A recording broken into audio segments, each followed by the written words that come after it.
he's been improving so much, but already came to the tour as a full-on player. You can't go into the US Open with your wrist at 95%. It has to be 100%. You don't want to mess around. When an 18-time Grand Slam champion sounds the medical alarm, the entire sporting world stops to listen. Martina Navratilova is shocked by what today's medical test really decided about Carlos Alcaraz's next 48 hours. Look at the unprecedented standoff that just unfolded behind closed doors in Flushing Meadows. For the last 4 agonizing months, the global tennis community has been completely in the dark. Ever since an acute, burning inflammation erupted inside Carlos's right wrist on April 14th against Otto Virtanen in Barcelona, the 23-year-old superstar has lived through a career-threatening blackout. The clinical diagnosis was severe tenosynovitis in his 6th extensor compartment. The subsequent fallout was catastrophic. Carlos was forced to forfeit Roland Garros without hitting a single ball. He surrendered his Wimbledon crown. He withdrew from the crucial hard-court Masters events in Canada and Cincinnati. Over 4,300 ATP ranking points vanished into thin air, allowing Jannik Sinner to pull away at world number 1. Throughout the summer, head coach Samuel López and the Spanish medical staff maintained a strict, impenetrable wall of silence. Then, Carlos boarded a flight to New York. Upon arriving at the USTA Billie Jean King National Tennis Center, Carlos didn't just walk onto the practice courts to hit soft baseline rallies for the cameras. He was immediately subjected to a grueling diagnostic load assessment under the direct supervision of Dr. Ángel Ruiz-Cotorro and the tournament's chief medical physicians. The objective wasn't just to see if he could strike a tennis ball. They needed to measure exactly how the synovial fluid in his wrist reacted over the next 48 hours, following severe kinetic impact. Martina Navratilova, who dominated the sport across 4 decades, has been closely tracking his recovery alongside veteran legends like Boris Becker. Navratilova understands the brutal, uncompromising physics of acrylic hardcourts better than anyone alive. When the details of today's final diagnostic clearance broke, her reaction was absolute shock. She knows exactly what this medical clearance means. It means the training wheels are off. It means the cautious rehabilitation phase is officially over. Carlos is stepping onto the fastest concrete in North America to defend 2,000 champion points completely cold, risking the structural integrity of his golden right arm. This is the ultimate medical high-wire act. Since the modern ATP Masters format was established in 1990, not a single men's singles player has ever captured the US Open title after skipping both the Canadian and Cincinnati tune-up events. 36 years of tournament data scream that you cannot fake hard-court match fitness. With world number 1 Jannik Sinner also battling a right knee injury and pulling out of Cincinnati, the entire New York draw has descended into total chaos. Has head coach Samuel López engineered a miraculous biomechanical loophole, or is Carlos Alcaraz walking straight into a devastating physical ambush under the bright lights of Arthur Ashe Stadium? The untold medical data behind today's final test reveals the terrifying physical cost of defending a kingdom. Martina Navratilova didn't react to Carlos Alcaraz's New York medical clearance out of casual curiosity. She reacted out of 40 years of scar tissue. When you play through 4 distinct eras of professional tennis, you develop an instinct for when an athlete is telling the truth about their body and when they are using sports medicine as a temporary shield. Navratilova recognized that Carlos's 4-month blackout wasn't a standard rest period. It was an emergency intervention on an anatomical joint that dictates every ounce of his ball-striking identity. To understand why today's diagnostic assessment in Flushing Meadows triggered such immediate shock across the player lounges, you have to look past the official press releases and examine what the medical staff was actually measuring on the practice courts. This was not a routine physical examination where a physician checks joint mobility on an examination table. Under the direct supervision of Dr. Ángel Ruiz-Cotorro and USTA tournament doctors, Carlos was subjected to a dynamic kinetic load protocol. They hooked high-frequency sensor arrays along the extensor muscles of his right forearm to track electromyography data during live, high-impact contact. They weren't testing whether he could swing a racket in dry conditions. They were measuring how fast the microvascular circulation in his wrist collapsed under continuous 95-degree humidity. Every dynamic measurement focused on the extensor carpi ulnaris subsheath, tracking whether the tendon experienced microscopic subluxation when Carlos accelerated through the contact point on off-balance defensive slides. What today's diagnostic scans uncovered was a high-stakes medical reality. Back on April 14th in Barcelona against Otto Virtanen, the extensor carpi ulnaris tendon didn't suffer a clean, simple strain. The protective synovial membrane surrounding the tendon suffered severe friction damage from repetitive, extreme radial deviation. When a player hits with Carlos's extreme Western grip, the wrist doesn't just flex, it twists under massive torque. Today's dynamic ultrasound in New York confirmed that while the acute inflammatory fluid has finally reabsorbed, the underlying sheath tissue has healed with dense, microfibrotic scar tissue. In sports dermatology and orthopedic medicine, scar tissue is a double-edged sword. It stabilizes the joint, but it possesses 30% less elasticity than native tendon fibers. When Carlos strikes a ball flat, the scar tissue holds, but when an incoming heavy ball forces him into a defensive, stretched-out forehand at full sprint, that stiffened sheath takes the entire brunt of the shockwave.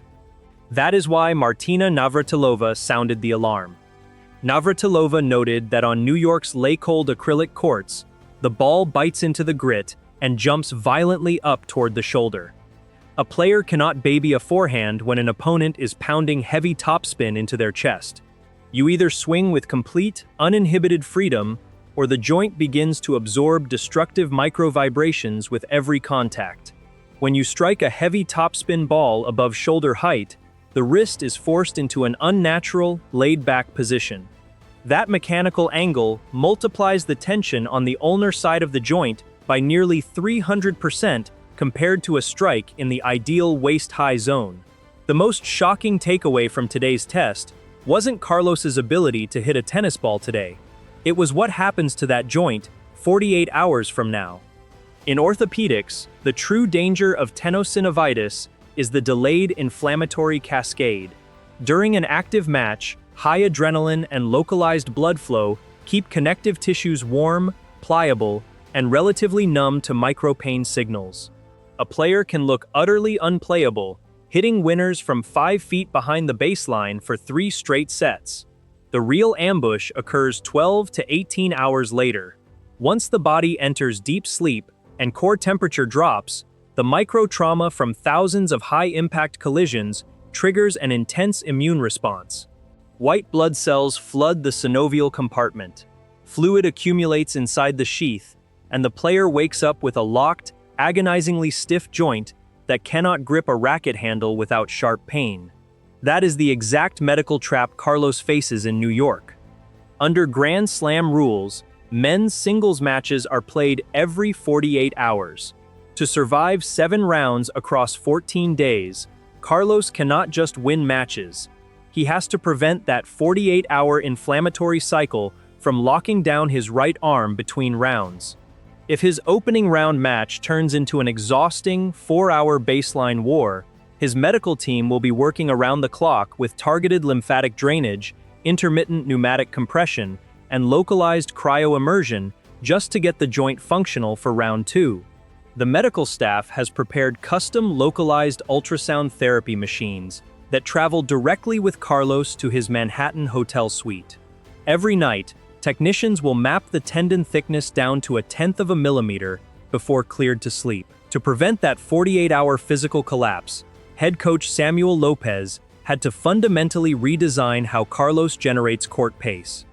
Samuel López, who officially took over head coaching duties in 2026 after Carlos's separation from former coach Juan Carlos Ferrero in late 2025, brought a rigorous, analytical perspective to the crisis. López understood that trying to play New York with Carlos's previous biomechanics was an express ticket to a career-threatening rupture. López spent weeks in Murcia forcing Carlos to alter his kinetic sequencing. Instead of generating late racket head acceleration through a sharp, whipping wrist snap at contact, López trained Carlos to initiate his swing 5 milliseconds earlier using deep pelvic rotation and trunk coil. By engaging the massive gluteal and abdominal muscle groups to drive the racket forward, Carlos offloads up to 40% of the mechanical torque away from his forearm and wrist. At the same time, the technical team modified his equipment. They lowered his overall string tension, creating a softer, deeper pocket on the string bed that cradles the ball for an extra fraction of a second. They added specialized viscoelastic dampening materials beneath the replacement grip, creating an internal buffer that absorbs high-frequency frame vibrations before they can transmit into the carpal bones. The string pattern itself was slightly widened in the sweet spot to encourage greater trampoline rebound with zero added muscular exertion from the forearm. Yet, as Navratilova pointed out in her analysis, technical changes practiced under controlled conditions can instantly disintegrate when a player is staring down breakpoint at 5-all in the 5th set. Muscle memory is ruthless. When panic strikes, an athlete naturally reverts to the explosive, wrist-heavy whip that brought them Grand Slam titles. The sole reason Dr. Ruiz-Cotorro and the USTA Medical Board gave Carlos the green light for the next 48 hours was the hard data generated during his private sparring block with Holger Rune.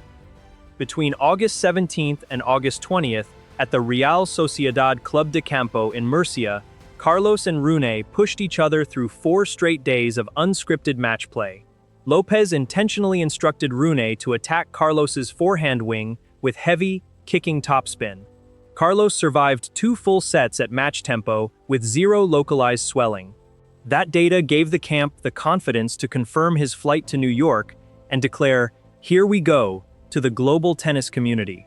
During those intense Murcia sessions, telemetry sensors revealed that Carlos hit over 400 maximum velocity ground strokes without a single microspike in localized inflammatory markers. However, practice court metrics in Spain cannot recreate the intense psychological friction of Arthur Ashe Stadium. In Murcia, there were no line judges, no television clocks, no 23,000 screaming spectators, and no world ranking points at stake. If Carlos felt a twinge of discomfort, he could pause the rally and adjust his grip. In Flushing Meadows, the referee's chair does not allow timeouts for wrist fatigue. If an opponent recognizes that Carlos is rolling his forehand cross-court instead of driving it flat down the line, they will step into the court and punish him without hesitation. The final layer of this medical drama is the chaotic state of the 2026 US Open draw itself.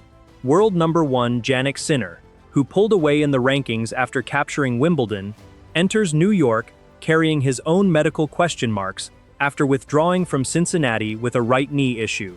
Alexander Zverev and Novak Djokovic are acutely aware that both top seeds are walking into the tournament physically compromised. Opposing locker rooms are already dissecting today's medical test results. Rival scouting reports will not focus on Carlos's speed or his unmatched court coverage. They will focus entirely on his right arm's deceleration tolerance. Opponents will deliberately extend rallies, employ high-arcing moonballs, and force Carlos to hit hundreds of repetitive forehands from awkward, off-balance positions on concrete. They will test his ability to hit open-stance cross-court angles at full stretch, knowing that the dynamic braking on acrylic surfaces creates the exact torque profile that triggered his breakdown in Barcelona. They know that every extra game increases the likelihood of triggering that dreaded 48-hour inflammatory cascade. Carlos Alcaraz is risking his defending champion crown and his long-term physical durability because true generational champions refuse to surrender their kingdom from the sidelines. Today's medical evaluation gave him 48 hours of physical clearance.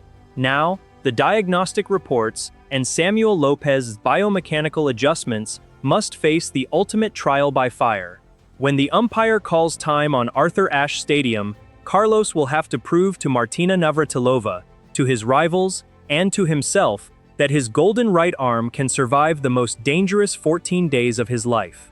When the umpire calls the players to the baseline on Arthur Ashe Stadium, 40 years of tennis wisdom and medical caution dissolve into pure human will.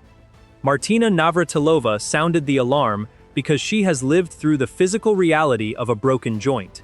She knows that sports science can measure tendon inflammation, but it cannot measure how an athlete responds when their arm is burning at 4 games, all in a deciding set. Carlos Alcaraz didn't fly to New York to manage an injury. He came to conquer a championship draw that everyone told him to walk away from.